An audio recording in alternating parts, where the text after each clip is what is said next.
you questioning your worth every day? Opportunity आपके हाथ से चली गई, it's because you were not prepared enough. Constantly ये सोच रहे हो कि यार मेरे साथ ही सब गलत होते रहता है, थोड़ी देर की खुशी आती है और फिर चले जाती है, जो चीज़ सबसे ज़्यादा मुझे चाहिए होती है सबसे पहले भगवान मुझसे वही छीन लेता है. Are you thinking all that?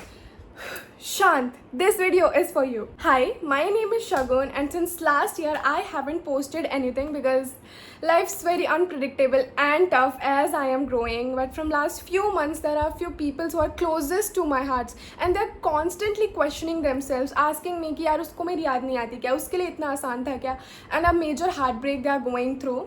तो उन्हें मैंने कुछ चीज़ें समझाई and I thought this healed me. I wanted to listen this when I needed this. My first thought was that I want to share this no matter what outcome it will give to me, because I don't care, to be honest, as life is unpredictable. And this statement, life is unpredictable, this statement is magic. Now hear me out why. Now first thing is for the people जिनका सबसे बड़ा concern ये है कि यार इतनी जल्दी give up कर दिया, इतने महीने हो गए, याद नहीं आती, परवाह नहीं है, एक मिस यू का टेक्स्ट नहीं डाला. नाउ इमेजिन अभी आज रात वो आपको मिस यू का टेक्स्ट डाल देते हैं, ठीक है. अब ये चीज़ आपको टेम्परेली सेटिस्फाई कर देगी, आप आज रात खुश हो जाओगे, आप 2 हफ्ते खुश हो जाओगे, पर क्या लाइफ टाइम आपको ये पैटर्न चाहिए कि उनके ही एक्शंस आपको खुश करते रहेंगे? इसमें भी क्योंकि आप एक ओवर थिंकर हो तो आप सेल्फ डाउट में ही जाओगे कि यार शायद मैं ही ज़्यादा एक्सपेक्ट करता हूँ या करती हूँ लोगों से, मेरे ही ज़्यादा होप्स होते हैं. But that is also not your fault my love, क्योंकि this is basic human nature कि जो चीज़ आप सबसे ज़्यादा अपनी लाइफ में लैक करते हो अपने एक्स पार्टनर से या अपने फैमिली एंड फ्रेंड्स से, वही चीज़ आप एक्सपेक्ट करते हो लोगों से और अपने पार्टनर से. You have to understand this.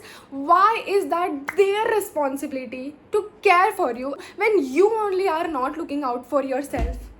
आप ही अपनी वर्थ नहीं जानते हो तो आप क्यों कैसे एक्सपेक्ट कर सकते हो किसी से कि वो आपको वर्थ समझेगा? अब यही चीज़ हम एक दूसरे पर्सपेक्टिव से समझने की कोशिश करेंगे. नाउ इमेजिन बचपन से आपके और आपकी फैमिली के फाइनेंशियल स्टेटस स्टेबल नहीं है, ठीक है. Now what will you think, now what will you do? You will want to work hard, you will want to get stable, you will want to give your self and your family the life जो आप लोगों ने कभी experience नहीं की. या फिर आप सोचोगे कि कोई एक ऐसा पार्टनर आपको मिल जाए जो आपकी नैया पार लगा दे, जो आप सबको स्टेबल कर दे और जिस पे आप सब डिपेंडेंट हो सको. नहीं, आप पहले खुद को अपने पैरों पे खड़ा करोगे, ठीक है. पहले आप अपनी स्टेबिलिटी देखोगे और जब आप वो स्टेटस मेंटेन कर लोगे तब वहाँ ऑलरेडी कोई होगा. तो आपके पास कुछ नहीं होगा उस पर डिपेंडेंट होने के लिए, ठीक है. उसके पास कुछ नहीं होगा आपकी रिस्पेक्ट करने के अलावा, ठीक है. बट यही आपने समझा कि यार यहाँ दुनिया ख़त्म है, जबकि it was just a face, it was just experience of life. तो यहाँ जो बेटरमेंट आपका वेट कर रहा था वहाँ तक आप कैसे पहुँचोगे? This is the formula you have to imply emotionally also, कि पहले आप खुद को इतना सेटल करोगे, पहले आप खुद की इतनी वर्थ जानोगे और खुद से इतना प्यार करोगे, उसके बाद सब कुछ सिंपल हो जाएगा. और ये सब बोलना आसान है, करना मुश्किल है, I know. But what other options do you have? Can you control their actions? Can you force them to love you back? No, you can control only your thoughts. And you are literally a magic. You are a human being. You are the best creation in this world. And see, what are you doing to yourself? And when you love yourself enough, you know at a point that no, this is so draining. This is it. It's enough. I need to walk away now because this is not what I would choose for myself. This is not I have built myself for. This is very draining and this is not meant for my energy, and you will just choose to walk away. You can literally choose to walk away. And this is where I want to begin with my next topic, the power of choice. Are you even aware that how privileged you are for having the right, for having the power to choose what is good for you and what is not? Because there are people, there are women who are fighting from ages to even wear what they want to wear, for even speaking what they want to speak. There are people who are surviving without food for weeks because they have no other choice but to survive in this world. There are people who are sleeping at footpaths at night after working the whole day because they don't have any choice. You have that privilege, you have that power to choose to walk away, to choose what's good for your mental health, what's good for your peace. You are choosing to cry over something जो आपके हाथ में है ही नहीं. आपके हाथ में अपने थॉट्स है, अपनी पीस है, अपनी मेंटल स्टेट है, पर वो आपको नहीं देखना है. आपको वो चीज़ें अपने हाथ में लेनी है कि किसके क्या एक्शंस है, कौन आपको कैसा ट्रीट कर रहा है. तो ये चीज़ अगर आप एक वाइडर एस्पेक्ट पे देखोगे तो ये कितना does that even make sense to you? आप एक बार इसे इमोशनल ना होकर रैशनली सोचोगे तो आप देखोगे कि कैसे दिख रहा है ये एक वाइडर एस्पेक्ट पे. Now we will talk about detachment and let's divide it into 3 parts. First, the cause. Second, lessons and acceptance. Third, the conclusion, तो you have to find the root cause कि क्या है वो factor जो इतना hurt कर रहा है और इतना तंग कर रहा है. फॉर एग्जाम्पल, कभी कभी किसी व्यक्ति का जाना इतना हर्ट नहीं करता है, बट क्या चीज़ हर्ट करती है कि हम जब साथ थे तो हमने प्रेजेंट जीने से ज़्यादा अपने फ्यूचर में उन्हें जगह दी थी कि हमारा कल कितना सुहाना होगा, हमारा लॉन्ग टर्म कितना अच्छा होगा, हम ये करेंगे वो करेंगे वो करेंगे.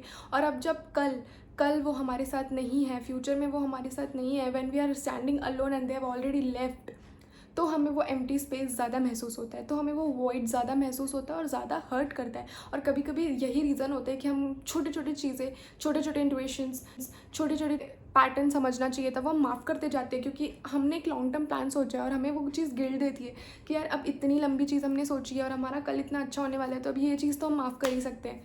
Sometimes moving on also feels like a guilt कि यार व्हाट इफ़ कल को मैं आगे बढ़ जाऊँ, मैं डिटैच हो जाऊँ और कल को ये इंसान मेरे पास आता है and I will be not there for them, तो ये शायद इस रिश्ते की बेइज्जती हो जाएगी. ऐसा नहीं है. आपको ये समझना पड़ेगा कि being detached and moving on is not about being careless about the situation or the relationship. It's about having an acceptance that I have played my part.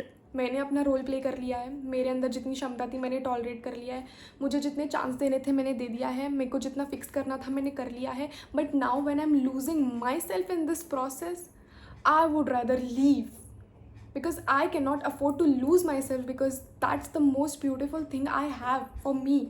So I cannot lose this, I cannot lose myself, I need to walk away right now. Now next is lessons and acceptance. Now you have to find out कि आपने इस चीज़ से क्या सीखा, ये जो situation थी, ये जो पेन था, ये जो हर्ट था, इससे आपको क्या सीखने मिला है. क्योंकि life is all about experiences.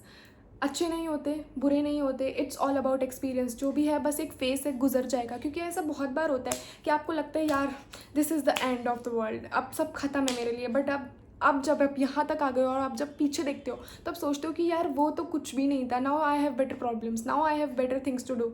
तो वो चीज़ें आपको बहुत छोटी सी पोटैटो लगती है, बट उस टाइम आपकी दुनिया ख़त्म हो रही थी. तो it was just a face, it was just experience. तो ये भी बस एक एक्सपीरियंस है.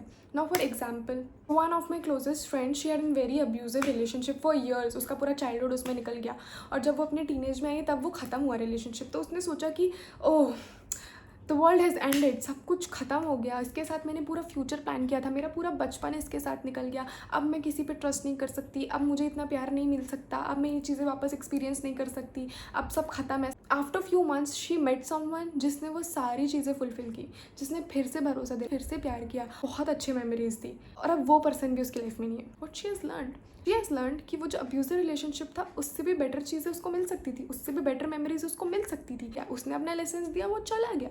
Now she has better things to do. Now she knows कि वो जो अब्यूजिव रिलेशनशिप था उससे भी बेटर चीज़ें उसे मिल सकती, उससे भी बेटर उसकी वर्थ है. हर पेन से, अपने हर एक्सपीरियंस से आपको एक लेसन निकालना है, आपको एक लर्निंग निकालनी है कि इसने मुझे क्या सिखाया, इस चीज़ ने मुझे क्या एक्सपीरियंस दिया. And if you are one of those person जो सोचता है कि सबसे अहम चीज़ जो मेरी लाइफ में होती है, जिससे मुझे सबसे ज़्यादा अटैचमेंट होता है, सबसे पहले मुझसे वही छीन लिया जाता है, ऐसा कुछ नहीं होता है. आप यहाँ चीज़ें सीखने आए हो. You are here for lessons and learnings. जो चीज़ आपसे छीन ली गई है वो आपके लिए, आपको कुछ सिखाने आई थी. अब आपको you have to scratch it out, you have to find the lesson, take out the purpose out of it. वो चीज़ आपको बस सिखाने आई थी क्योंकि आप उससे बेटर डिजर्व करते हो. So the conclusion is you are a human, let it hurt, cry about it, let it take time, but do not let those foolish things take over your mind. Do not let those things take away your peace, because you are meant for so much bigger things in your life. Have you seen someone giving birth? You are rare. You are a human, you are a miracle, you are a magic, you are the most amazing and wonderful creation of God, and you cannot waste your potential on things like this जो कि आपके हाथों में है, जो कि आपके control में है. ये चीज़ बस आपको समझनी है और आपको उठना है और सवाल करना है कि कब तक चलते रहेगा. ये सीखो, एक्सपीरियंस करो और आगे बढ़ो. Life is all about experience and life is very unpredictable. So have faith, have patience and see where life takes you. Love your self. Thank you.